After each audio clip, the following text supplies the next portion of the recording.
애도 없는 주제에 남의 육아에 간섭하지 마. 외로우면 TV나 보든지. 이게 새벽 3시 층간소음 때문에 정중하게 항의한 30대 직장인이 받은 문자입니다.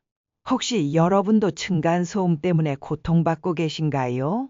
위층에서 들려오는 쿵쿵거리는 소리, 새벽까지 계속되는 발소리 때문에 잠 못 이루는 밤들 말이에요. 안녕하세요. 전직 회장 할머니입니다. 오늘은 정말 기가 막힌 사연이 왔어요. 단순한 층간소음 문제라고 생각했는데 알고 보니 완전히 다른 충격적인 진실이 숨어 있었거든요. 지금부터 그 사연을 들려드리겠습니다. 안녕하세요, 회장님. 저는 아파트 20층에 사는 30대 직장인입니다. 6개월 전 위층에 새로운 가족이 이사를 왔어요. 그날부터 제 인생이 지옥이 되었습니다.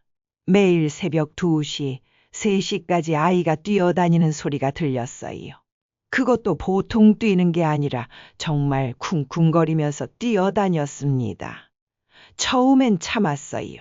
아이니까 그럴 수 있다고 생각했습니다. 하지만 매일 같은 시간에 잠에서 깨는 제가 너무 힘들어지기 시작했어요. 회사에서는 졸음과 싸우고 집에 오면 또 언제 소음이 시작될지 전전긍긍했습니다. 더 힘든 건 저는 5년 전에 어머니를 잃고 작년에는 아버지마저 돌아가셔서 혼자 살고 있었습니다. 그래서 층간소음이 더 크게 들렸을 수도 있어요.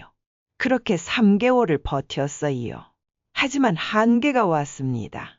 정중하게 위층을 찾아가기로 했어요. 과자 한 봉지를 들고 인사드리러 갔습니다. 안녕하세요. 아래층에 사는 사람입니다. 혹시 불편하시겠지만 새벽에 좀 조용히 해 주실 수 있을까요? 그런데 위층 엄마의 반응은 충격적이었어요. 우리 애가 ADHD라서요. 어쩔 수 없어요. 저희도 힘들어요. 그 순간 저는 더 복잡한 심정이 되었어요. 왜냐하면 제 조카도 ADHD 진단을 받은 상태였거든요. 형이 육아로 고생하는 걸 옆에서 봐왔기 때문에 위층 상황을 이해해야 하는 건 아닌가 하는 마음이 들었습니다. 하지만 새벽 3시까지는. 그러자 위층 엄마가 갑자기 화를 냈어요. 그럼 어쩌라고요? 애를 묶어둘 수도 없고 저희도 스트레스 받아 죽겠는데 아래층까지 신경 써야 해요? 아이가 있는 집은 다 이래요. 그리고 문을 쾅 닫아버렸습니다. 그 다음 날부터 소음이 더 심해졌어요. 마치 일부러 더 시끄럽게 하는 것 같았습니다. 의자 끄는 소리, 무거운 것 떨어뜨리는 소리까지 추가되었고요. 관리사무소를 통해 다시 찾아갔지만 할아버지가 나와서 요즘 사람들은 너무 예민해. 애가 뛰는 게 당연한 거 아니야? 라고 하더라고요. 그리고 정말 충격적인 일이 벌어졌어요. 어느 날 새벽 3시 다시 위층에 올라가서 항의했더니 술 취한 아빠가 나와서 제 어깨를 밀쳤어요. 야, 너 지금 우리 가정사에 간섭하는 거야? 너 때문에 우리 애가 더 심해지면 어떻게 할 거야? 그 다음 날부터 협박 문자가 오기 시작했습니다. 또 올라와 봐. 112에 신고해서 정신병자로 만들어버릴 테니까.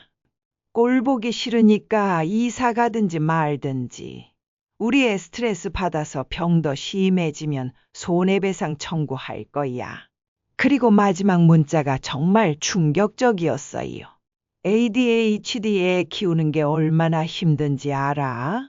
당신 같은 이기적인 놈들 때문에 우리가 왜 눈치 봐야 하는데. 애도 없는 주제에 남의 육아에 간섭하지 마. 외로우면 TV나 보든지. 여러분, 이게 정상입니까? 정중하게 항의했을 뿐인데 협박 문자를 받고 인격 모독까지 당해야 하는 겁니까? 저는 형에게 이 상황을 털어놨어요. 형도 ADHD 아이를 키우는 입장에서 조언을 구하고 싶었거든요. 그런데 형이 화를 내더라고요. 우리는 조카 때문에 욕 안 먹게 하려고 더 엄격하게 교육시키고 있어. 그런 식으로 핑계대는 부모들 때문에 진짜 노력하는 가족들이 욕 먹는다고. 형이 저에게 이렇게 말했어요. 내가 참는 건 배려가 아니라 나쁜 선례를 만드는 거야. 강하게 대응해. 그래서 저는 결심했어요. 더 이상 참지 않기로요. 먼저 협박 문자들을 모두 스크린샷 찍었어요. 그리고 경찰서에 신고했습니다. 협박죄는 3년 이하 징역 또는 500만 원 이하 벌금에 처할 수 있는 명백한 범죄거든요. 그리고 층간소음 이웃사이 센터에도 정식으로 신고했어요.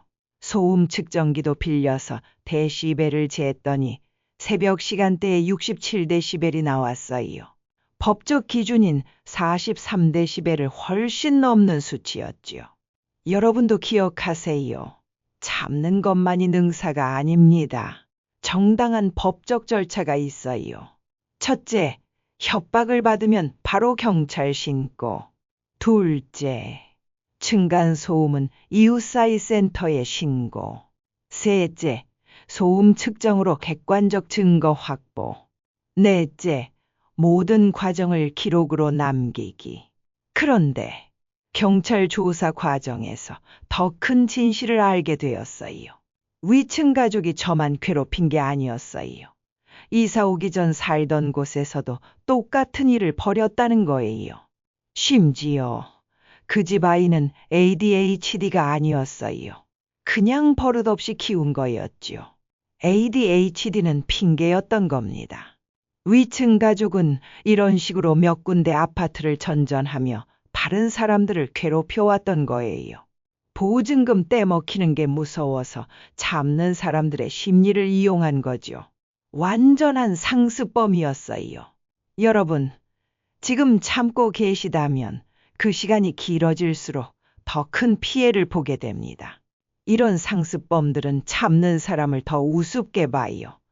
더 늦기 전에 행동하세요.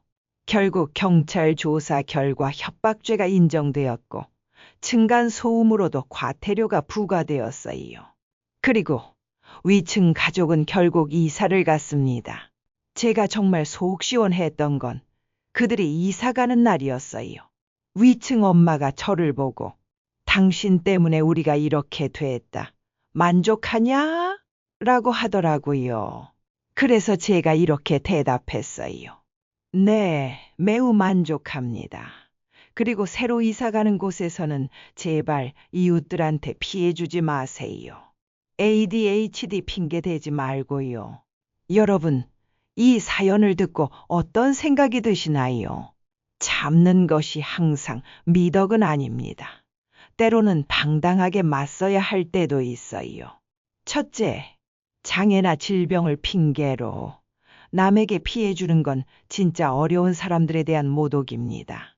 진짜 힘든 사람들은 더 조심하고 더 노력해요. 둘째, 선량한 사람이 손해보는 세상을 만들면 안 됩니다. 악한 사람들에게는 더 강하게 선을 그어줘야 해요. 셋째, 증거를 남기고 정당한 절차를 밟으세요. 감정적으로 대응하지 말고 법과 제도를 활용하는 게 가장 확실한 해결책입니다. 지금 댓글로 여러분의 경험을 들려주세요. 사연자가 잘했다고 생각하시나요? 아니면 더 일찍 대응했어야 한다고 생각하시나요? 그리고 혹시 비슷한 경험이 있으시다면 어떻게 해결하셨는지 그 이야기도 들려주세요. 여러분의 경험이 지금 고통받고 있는 다른 분들에게 큰 도움이 될 거예요. 오늘 사연 끝까지 들어주셔서 감사합니다. 혹시 여러분께서도 저에게 들려주고 싶은 사연이 있으시다면 이메일로 보내주세요. 여러분의 억울한 이야기, 속 시원한 복수담, 어떤 사연이든 환영합니다.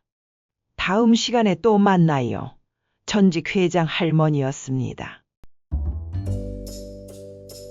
구독, 좋아요, 댓글은 영상 제작에 큰 힘이 됩니다.